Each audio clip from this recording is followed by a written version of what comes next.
everyone. Welcome to the EKO Lens, the podcast where we view assistive technology through the eyes of lived experience. I'm your host, Dr. Kanisha now, since last episode, I got my doctorate, so now we are Dr. Kanisha. And each week, we're going to explore how dignity, design, and innovation really interact to empower blind and low vision communities. We're not just reviewing tech, we're reframing it. So this is a space for truth-telling, for honoring the voices that often go unheard, and for challenging the industry to do better. So whether you're a developer, a user, or someone who simply believes in equity, you're in the right spot. And this is the EKO Lens. Let's take a closer look. Well, I'm super excited because this week we have Ben.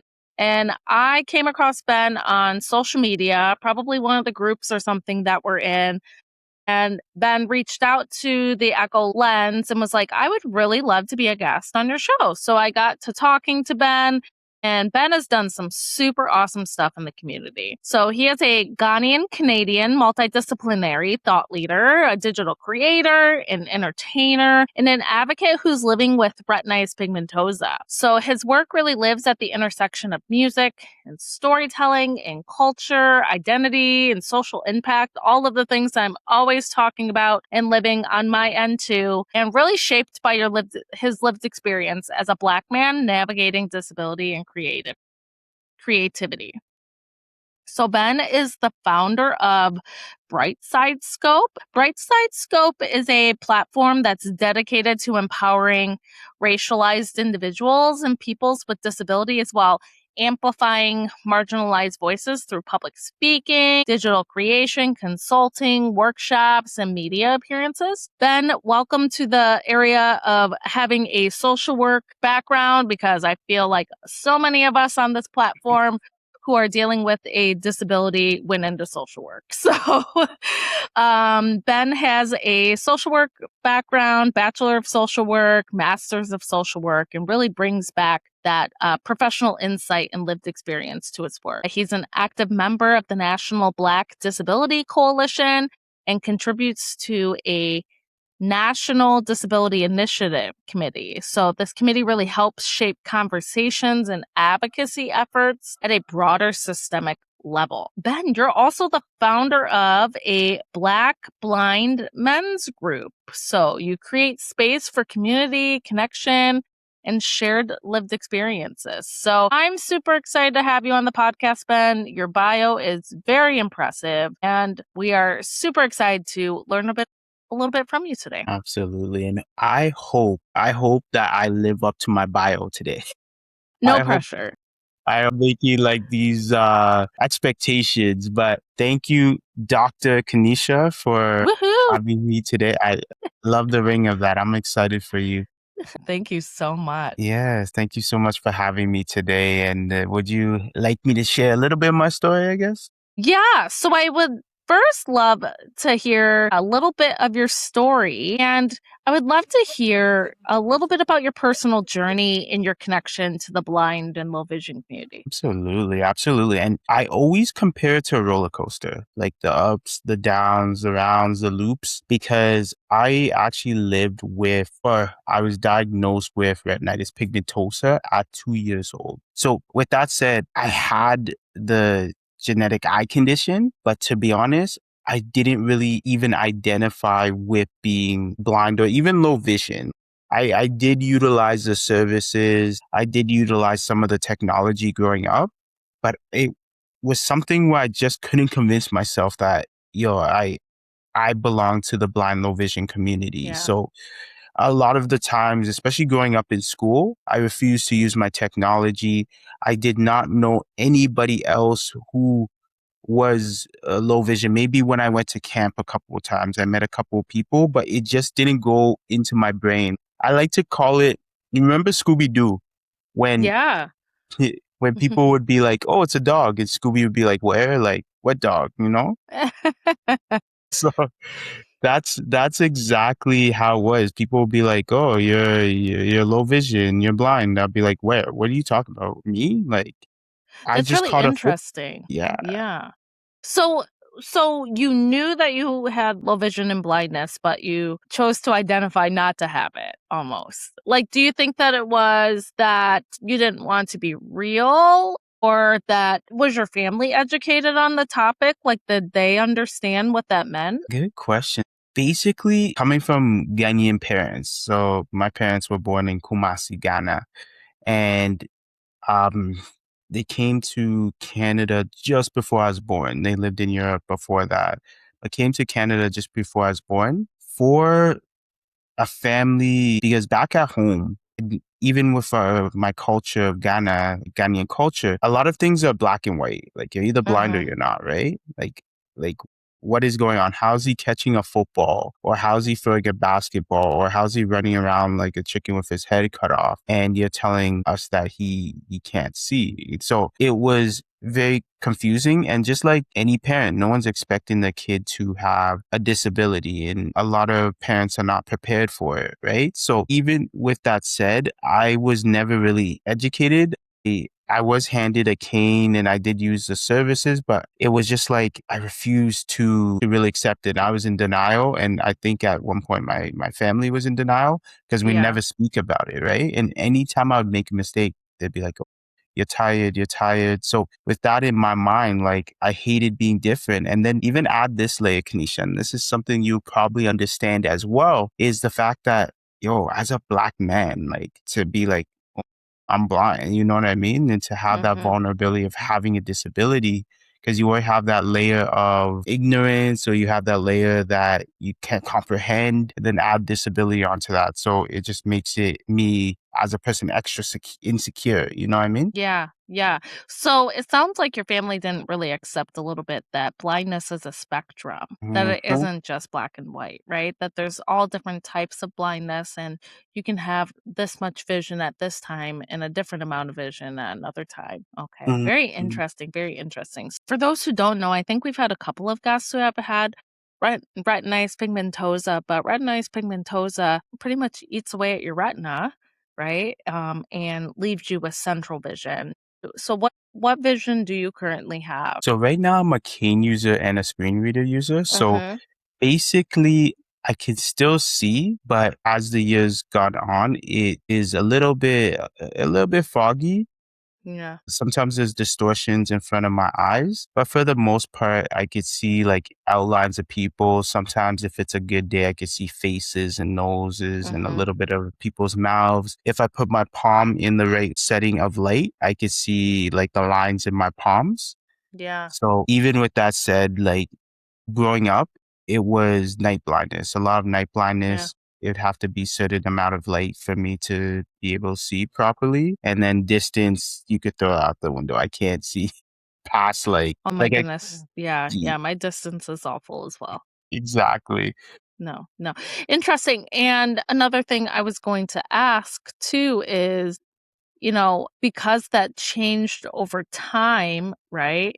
When did you come to the realization or the acceptance of your blindness? Yeah, you know what? It's like losing vision. It was gradual. Mm-hmm. And I am so happy for today where I am in accepting it, because there was times that even I would tear up talking about my vision. Mm-hmm. Like it was so hard to even be real with people and say like I'm low vision, right? It was also that fear of with RP, it is a possibility of going fully blind, right? Right. And in a way that does still kind of get to me, but then at the same time, I know like I'm riding the wave, right? Like you just Yeah. never know what's out there, technology or even just like supports, right? Yeah. So I find that it took me, I feel like I fully accepted it after I started working at the school for the blind. And also, I went to something called Young Leaders. And in Canada, it's by Fighting Blindness Canada. And they get young people together. And I saw like it was people who were DJs, people who were journalists, people who were accountants, and just there was even a person who was a model as well. And I was like, whoa, okay. Oh, these people are doing their thing. Over the years, just being connected with other people who are really just cool people using the canes. And I was like, yo, know what? I think it helps me more. So I find the more you accept something, the more people gravitate to you, right? And the Yeah. more easy life gets. even such a journey, and even as I made mention with my parents not feeling comfortable, they took this journey with me as well. And they really support me as well. And they really support myself, whatever I need with like my journey. And they're very, very proud of me for sure for everything I've accomplished. Well, you've definitely accomplished a lot. That's no feat Yeah. for sure. And I love hearing that, you came to acceptance, like using your cane and things like that. I'm still in that uneasy. Like I was using it so much when I couldn't drive. So I have, if you missed a couple of episodes, I have these special e-scoop glasses, they're called, and they were made specifically to be able to correct my vision just enough to drive during the day and Um, only with no weather, but I still should be using my cane, like when I go into stores with fluorescent lights, pretty much dusk until dawn the next morning, all of these um, different things. And I was doing it all the time. And then I was like, why am I doing this now that I have these glasses? But no, I need to go back to doing it because it's not really getting me anywhere. I'm always running mhm, into things or tripping or falling or whatever it may be. And it would make my life a lot easier. So I mhm, need to come to that realization too, Ben, that it's mhm. it's okay to use our assistive devices to be able to help us, even if folks are staring at us thinking that, but you can see a little bit, it's okay. Like, no, but that's the point. We don't want to strain what we have, Yeah. trying to get around and prove a And it boggles my mind how comfortable I get around with a cane. People Mhm. around me, they see me go downstairs. And actually, a funny story. I remember when I first started using my cane around my friends, like that I grew up with, right? Because before I could tell a little bit of the discomfort with me using it. And I was in Jamaica for a wedding, and my buddy was kind of like, "Oh, put that away. Like, I never seen you use it. Like, what are you using that for?" Right? Mhm. Oh my gosh, I And feel this. Yes. I remember like we're going down a flight of stairs and I use my cane, like you use it, and he saw it and was just like, "Whoa, okay, keep using that, keep using that, keep going." Yeah. Yeah. Like, it was just so because just I guess the way I usually go down is like so much trepidation, right? So just Yeah. that comfort. He's like, yeah, use that for now. Oh my gosh, that reminds me too. I was with a group of girlfriends and we went out like dancing. And I was like, do I Yeah. bring my cane? Do I not? And they're like, don't bring your cane. We don't want to see, like, they don't want to be around Mhm, the girl with the cane at the club. Right. So I mhm, was like, okay, but maybe I should because I really can't see anything that we're doing. And you want me to go in the dark and mhm. dance and stuff. So no, I get that. So, Ben, you say you work at a school for the blind? Not anymore. I used to. Okay. Okay. Tell us about working at the school for the blind. Yeah, absolutely. I feel it definitely opened my heart up to the students, right? The one thing, a funny story about when I first started. When I first started, I was like, "Oh, I'm gonna work at a school and I'll be so inspiring to these really great kids who want to be the best they can be, and they could follow my lead, like get education and just be amazing. And I can't wait to work with these good kids. I'm gonna be like the role model, right?" Mhm. I get there, and I was in because it's actually almost like a boarding school. So if they're too far out, they end up sleeping at the school for the week. And I used to work in the units, so it's almost a combination of like a camp counselor, like a support home, almost a teacher, like just all that combined, right? So I had grade nines, and oh my gosh, they just got in so much trouble. Yep. And I remember my first year, just because I wasn't expecting it, they made my life like really tough. Like, and I was like, what? I thought they would be like angels, but you know what? They were just like regular teenagers. Mhm. And that really opened my eyes, no pun intended, the fact that in society, we always think like, okay, someone's blind, low vision, they live with a disability, they're well behaved, they're not interested in certain hobbies or certain aspects.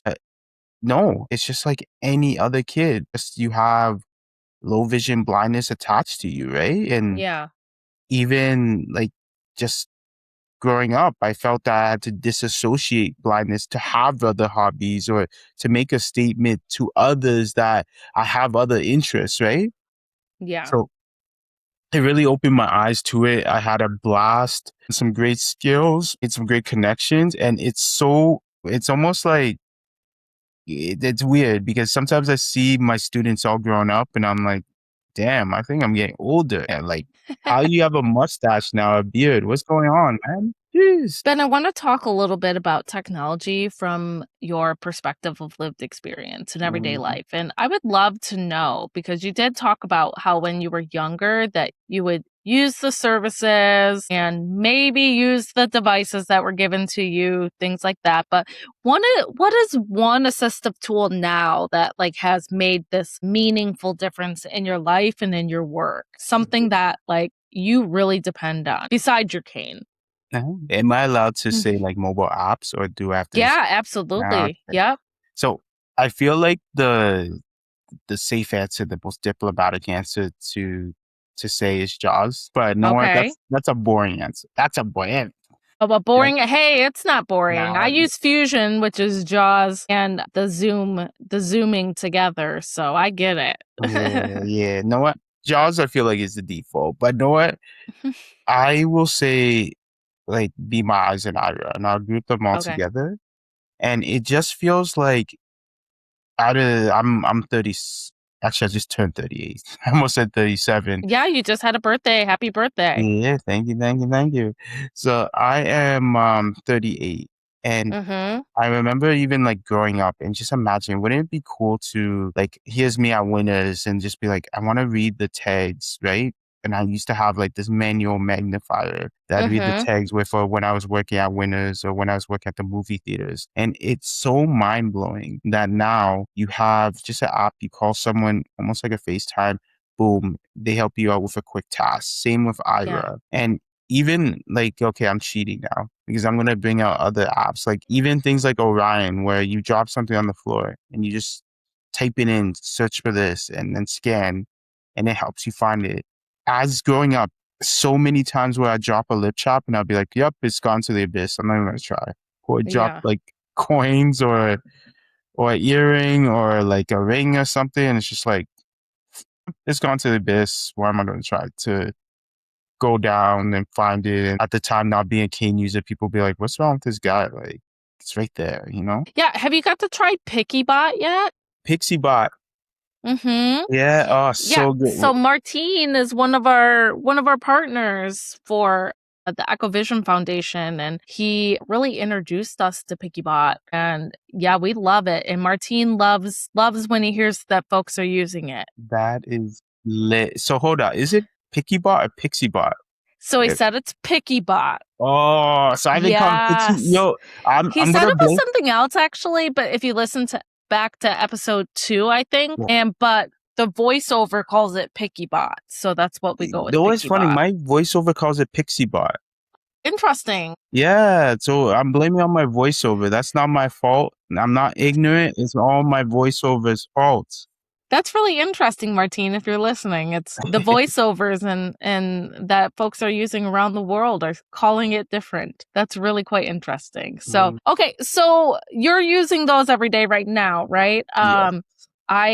Do you use any like other devices? Like, are you an AI glasses user? Uh, I Have you gotten into any of that yet? Anisha, I use a list. Like I honestly, even as a young kid, and I'm kind of like being hypocritical to what my story. Maybe it was an assistive technology, but I always liked like computers and technology. Yeah. It's not assistive technology back in the day, but I love exploring like new gadgets. Like I love the fact that I have my metas and like get to try them out. I love, like I said, Orion, Oko is pretty lit. Yeah, just the different aspects, right? Like even Mm-hmm. like AI now, like I love incorporating that to assistive, to having things adapted, right? So yeah, like I just love it all. Like feed me more, you know? Yeah, yeah.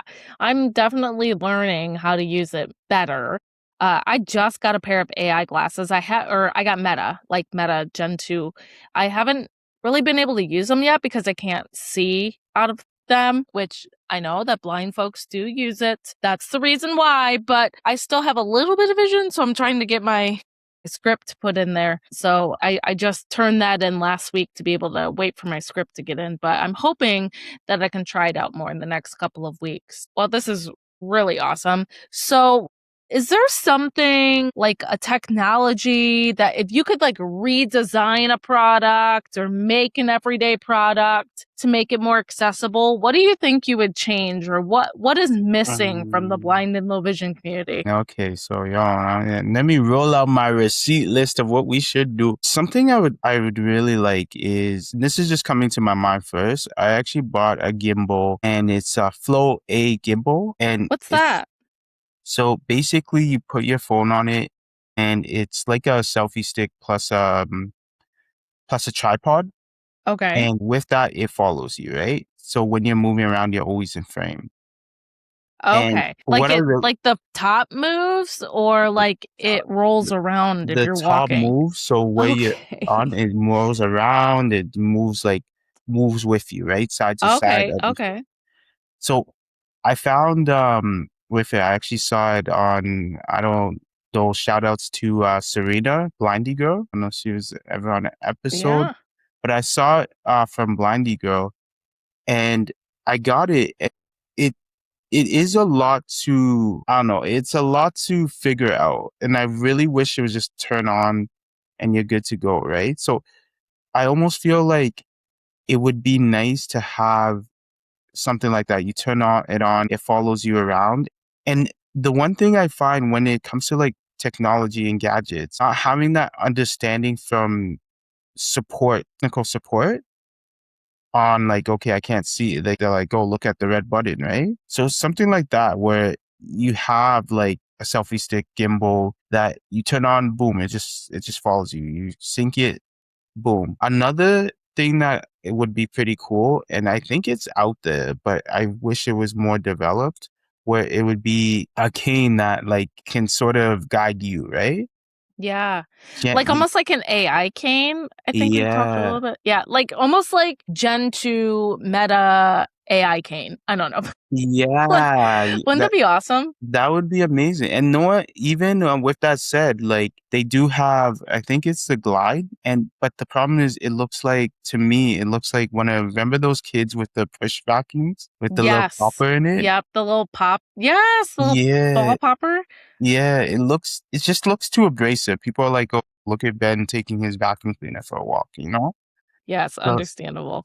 Yeah. stuff How like, can we make it more friendly and user friendly and also like not be getting all the looks, right? yeah. And one more thing actually that I'm like, damn, know what they should figure out? Like going to a store like a Walmart or a department store, and actually having the cart that leads you, like an AI cart, right? Oh, So that would be cool. that'd be amazing. If you want to go to a certain department, it leads you there, and then it stops in that department, and it stops in front of where you're looking for. You could check it. You could use your other technology to Yeah. check it, put it in the cart, and it just takes you. You know what I mean? That'd be really cool. I know that they have something similar for like you can get the robot to do your DoorDash delivery and stuff. Why can't we do that in the grocery Yeah. store? Wow. Well, I want to hear for our listeners as we're thinking about the next generation. Like what is like one of the most important needs or conversations that are missing in the blind and low vision community today? What is something that you would like wish more people understood about the blind and low vision community? Yeah. So I'm gonna say two answers and from two perspectives. So Mhm. I'm gonna say from the blind low vision community, what I would like to see is, even from our community, I'd like to see more patience with the non-sighted, non or not non-sighted, but the sighted, or people who are not blind or low vision, right? Because something that I am seeing, especially with advocacy, is almost like us versus them, right? Mhm. And oh, this person said over there, that's horrendous, and not giving people like a chance, right? Like, and sort of sometimes, and I've done this sometimes, I've done this in the past, where sort of like my blindness is the only issue and no one else has an issue, right? Like, so if someone does something like, yo, they should know because it's blind and low vision, but then at the same time, you never know what that person's going through, or even the Exactly. feelings of that other person. Maybe they're nervous. Maybe they don't know what to do. Maybe they haven't came across the amount of times where I talk to people and they're like, I want to just come say hi to you, but I wasn't too sure, like, should I like, they kind of bump you or whatever. So just even to have that patience that, you know what, like people don't know. And it's not necessarily people being malicious or people looking at us as less than, right? Like just to know that, okay, we could build allyship and such. And then on the other side of the coin for the sighted community, I would like people to know that we do more, you know what I mean? And take away those stereotypes and it's okay to come and chat with a person who's blind or low vision, right? You don't have to feel scared or like you're walking on eggshells, and know that they may have same values and hobbies just like anybody else, right? So also something I'd like to see is not always having a discussion on everything that's blind and low vision. You could talk to me about sports. You could talk Yes. to me TV shows. You could talk to me about like what skiing, or I don't ski, but like basketball, like it doesn't always have to be a conversation about my eyes. Yes. Yes. Well, right before this, what were we both talking about? I literally just said, we're going to go see the Michael Jackson movie this Yes. weekend. Like two blind folks talking about going to the movies to watch the movie. So Mm-hmm. definitely there's room. We're doing all of the same things that all the sighted folks are doing, right? Yeah. Yeah. Well, Ben, this conversation has been super insightful. Thank you for coming on today and sharing your story with us. Thank you for making space, to be able to be vulnerable, because it's hard to do that, and especially to do it on a national platform podcast. So thanks so much. Thank you for having me, Dr. Kanisha. And yeah, hope A I'm invited again. Yeah. I like Yeah, this. we're definitely going to invite Ben back for some conversation. So, Ben, thanks for joining us on the EKO Lens, where we view assistive technology through the eyes of lived experience. If today's conversation sparks something in you, you can share it, you can rate it, and keep the dialogue going. To learn more about the beautiful project or to support our work, you can visit echovisionfoundation.org. Until next time, stay curious, stay connected, and keep seeing with love. Bye, everyone.